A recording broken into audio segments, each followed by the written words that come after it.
Welcome to the GTP. My name is Scott, where we talk all things manga. In this video, I'm excited to share with you 13 brand new titles that was sent to me from our friends over at Yen Press.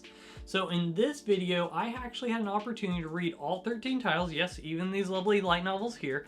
And the goal for this video is to share with you my thoughts on helping you determine which ones are worth it for you to go ahead and check out. So we're going to go through each one individually. I'll give you just some of my overall thoughts on it, and then hopefully that'll help you make a good decision whether or not you want to check that one out. But like always before, I'd love to know in the comments below, would you mind sharing with each of us which of these are you curious in checking out, and which ones do you recommend for other people to read if you've read them already? That's one thing I love about our community, is the opportunity that we get to together discuss not only what we love reading and manga, but help give other recommendations for others who are also on this journey. So with that said, let's go ahead and check out this volume 1 here. This is called Legend of the Cursed Blood, and my friends, I gotta say, I think this is gonna be the hit new series. I think this is gonna be on a lot of people's top 10 lists for the end of the year. It definitely will be on mine. It left quite the impression with a volume 1 as you're following this guy here who something tragic happens to somebody he knows, which I just don't want to spoil it, but it's in the very beginning.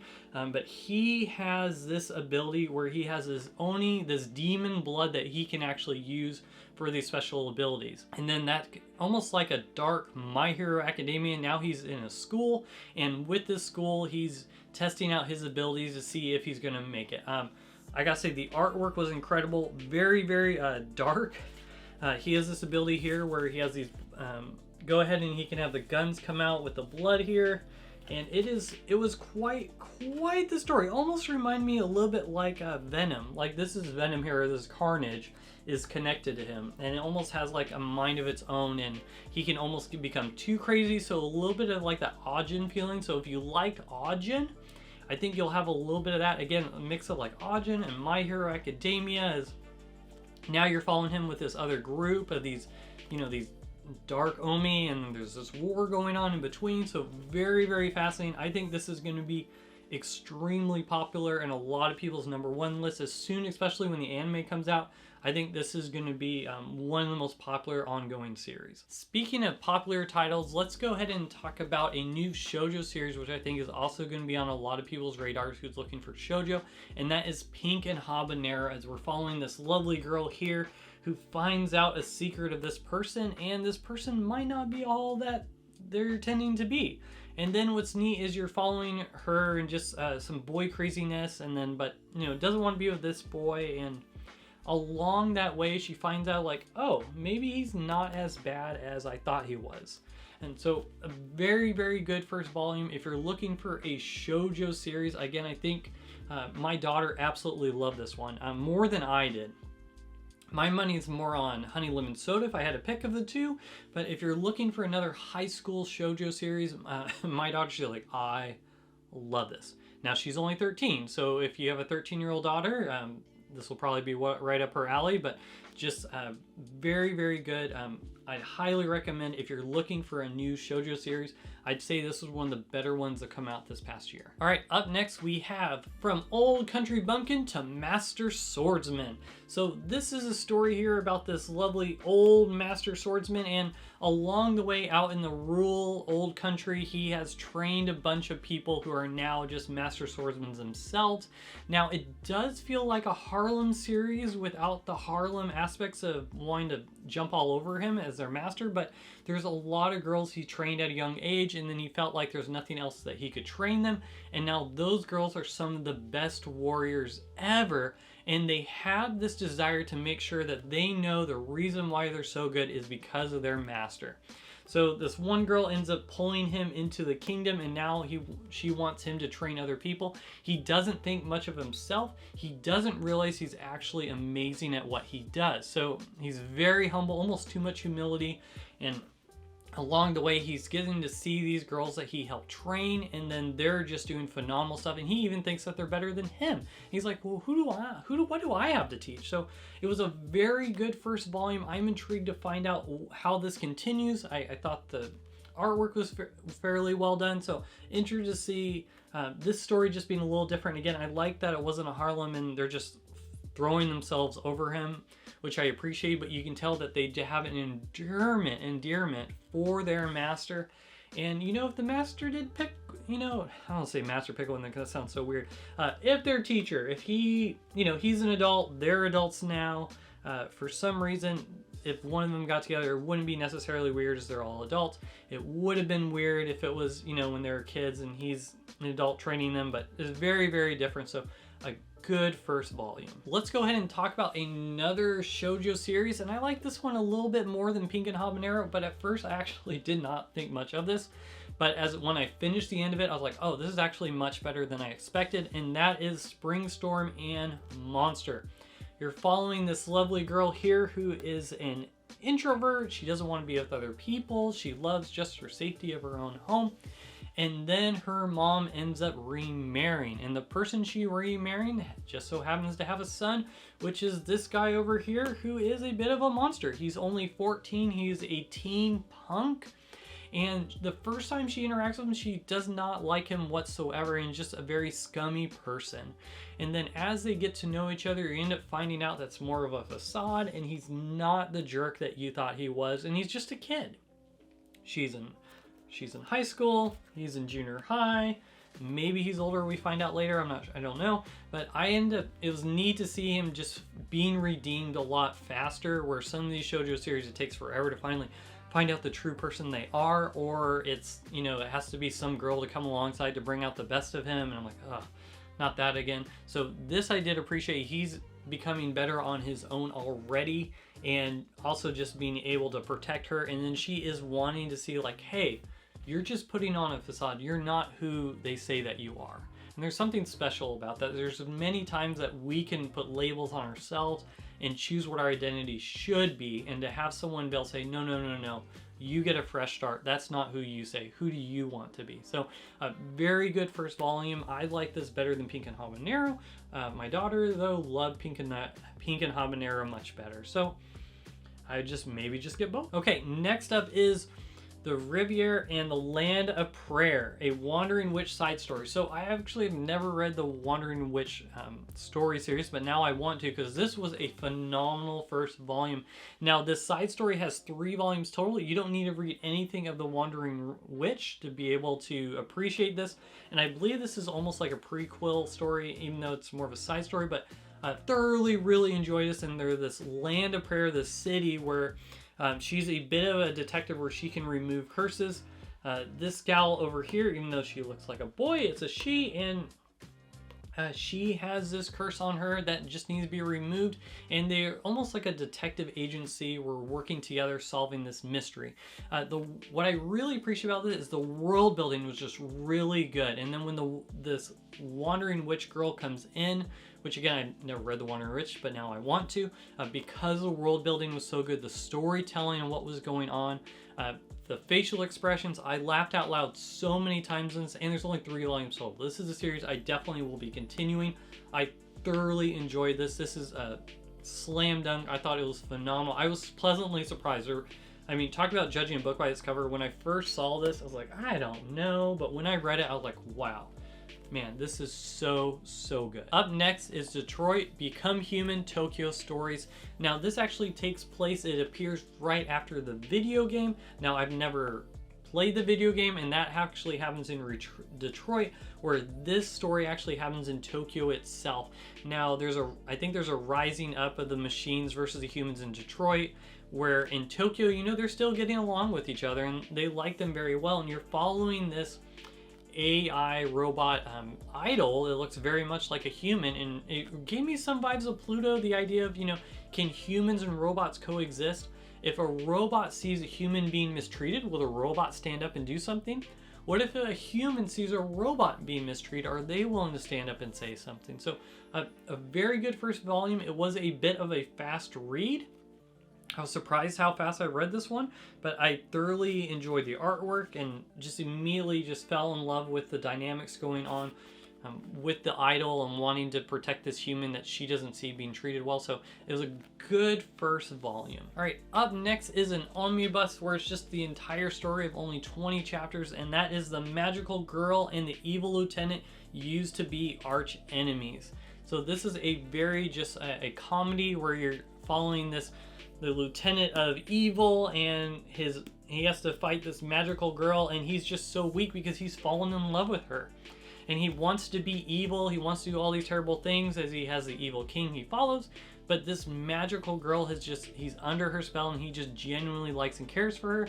And this magical girl, she's not the brightest crayon, and she kind of just needed a job, so she signed up to be a magical girl, even though she didn't realize what all it entailed.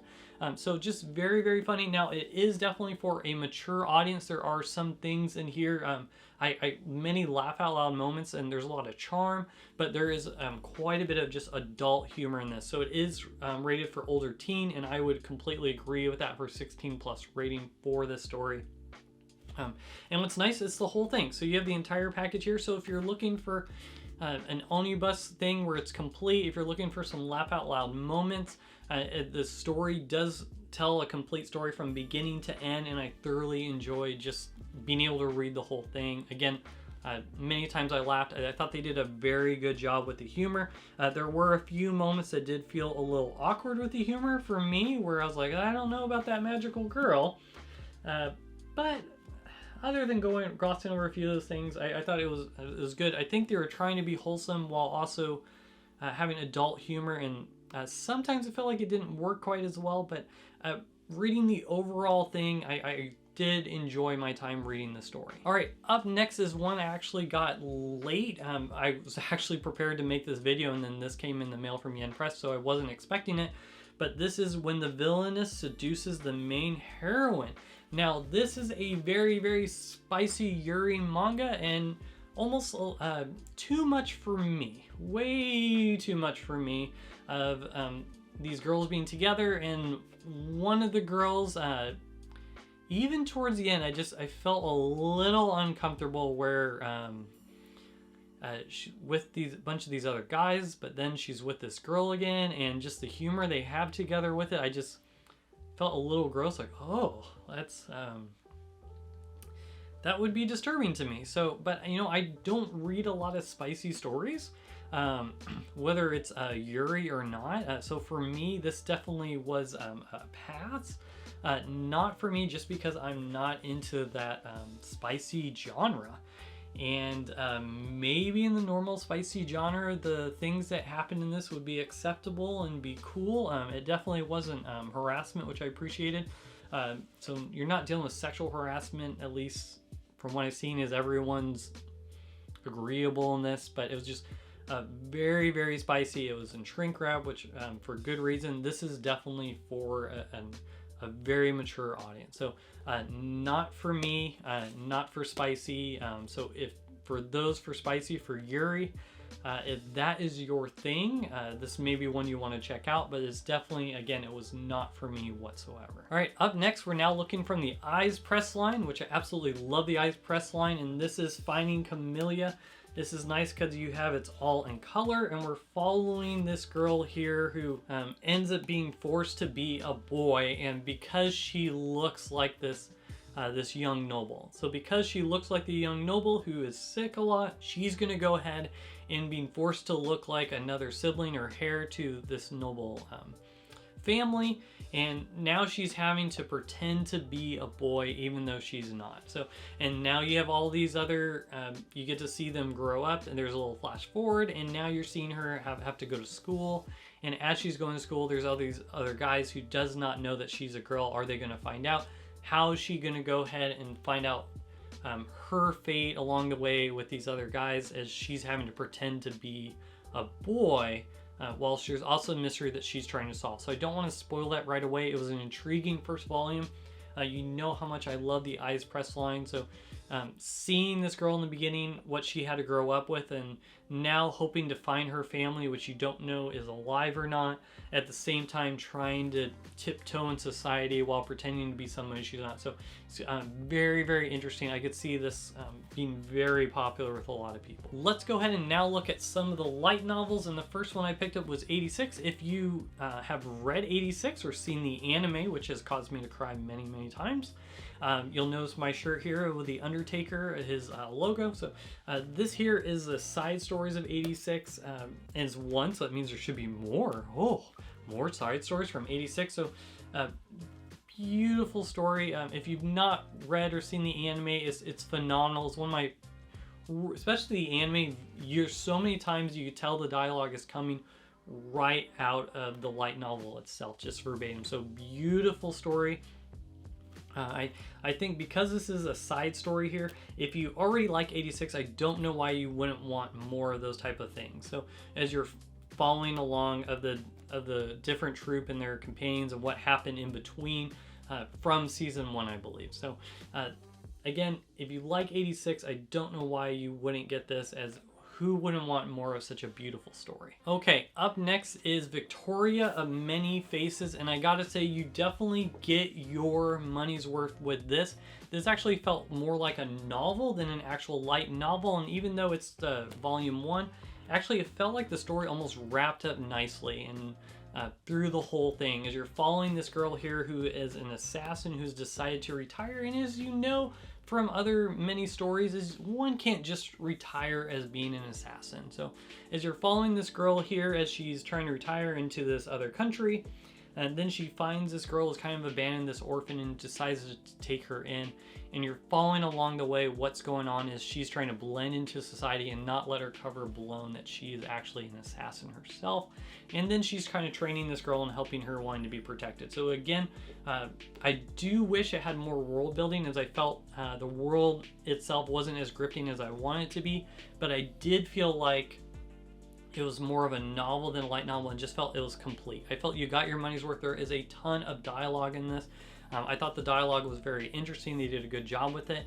And even though this is one, which means there should be more of this, I felt like it was a complete package. There wasn't like a cliffhanger at the end of it. If there wasn't any more, I would feel satisfied with what I read. Now there are some loose ends. It would be great to find out what happens next, but I thought this was thoroughly good. I think they're going to make a manga adaptation. I wouldn't be surprised if an anime doesn't come from this, but Victoria Many Faces was a really good light novel. Okay, the next one is definitely a bit of a tearjerker here. It definitely at least will touch your soul a bit, and that is Even a Replica Can Fall in Love. And this is about a girl who ends up through her wish being answered, has a replica that can appear at any time at her command, and that replica can do her bidding. She'll actually, all of a sudden her memories will be of everything of the other person every time. And she's this replica where she goes to school when the main girl does not want to go to school. When her main girl is sick, if she's just not feeling like her or doesn't want to take a test, she makes her replica go. When it comes to entrance exams, her replica is the one who's studying for those tests for 2 weeks, and then she's the one who's taking it. And then along that way, the replica is starting to get some of her own identity at school. She's starting to make her own friends.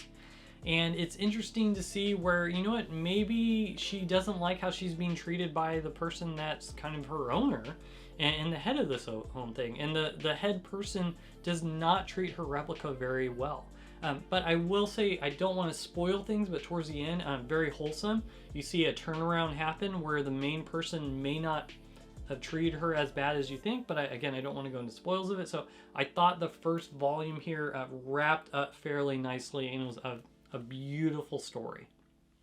So if you're looking for more of a beautiful light novel, I guess, I thought they did a good job with this as she's trying to find herself, and then you see the replica, and then the main one is they're trying to, you know, how do we get along with this, and you know, how do you make it so that each person can still live their life and both be true. So good light novel. All right, and last is a Hero Syndrome, which at first I thought this was an isekai series, but a bit of a reverse isekai. Very interesting, where you're following this story where all of a sudden, let's say you woke up in an isekai world, but it's isekai to you, but to everyone else around you, you're a monster. You're not in an isekai.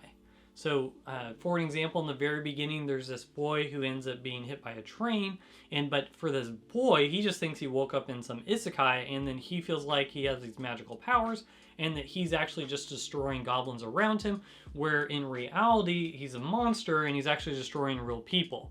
And in this, you have this group that stops those monsters, and for them, when they go to stop these monsters, what's interesting is after, I think around when you turn 20 years old, you can no longer see those monsters anymore. So it's having to be passed down to these other people and what's going on. So for people who are over 20, instead of seeing, let's say, a monster, when it's more, they see a natural disaster, let's say for an example, like a meteorite came and crashed and destroyed this area. So it's almost like they're answering natural disasters here. But what was interesting again is for that monster perspective, that monster doesn't think they're doing anything wrong. They just think they're in an isekai. And for them, they are an isekai and they're just traveling the world and doing quests and trying to save the day. So you have that dilemma here where each person sees themselves as a good guy and you're not quite sure what is real and what's not. So a very interesting thing here. It says at the back here, I just realized it says there are two sides to every story, and I would say yes, that is true. Definitely with this, there is a lot of mystery, and I'd be interested to find out reading the other volumes to see what happens with that. I would not be shocked if this doesn't get an anime adaptation. I could see this being extremely popular. All right, so there you have it. 13 brand new Volume 1 releases from our friends at Yen Press. I gotta say special thank you to Yen Press for sending these to us. Again, I'd love to know in the comments below which of these are you the most intrigued by. And if you've not done so already, go ahead and like, comment, and subscribe to the channel. That helps others know about this community that we built. So, hey, thank you so much for being part of this community. Thank you so much for your patience. Again, I apologize about my throat, just getting over sickness, but I am very, very grateful because of viewers like you. We had this opportunity where Yen Press thought it'd be worth it to send us some manga to go ahead and talk about. So again, thank you so much from all of us here at Geeks at Parents, which I'm like, oh, it's only me. I'm just rambling, so I'll stop with that. Thank you so much. I'll see you next time.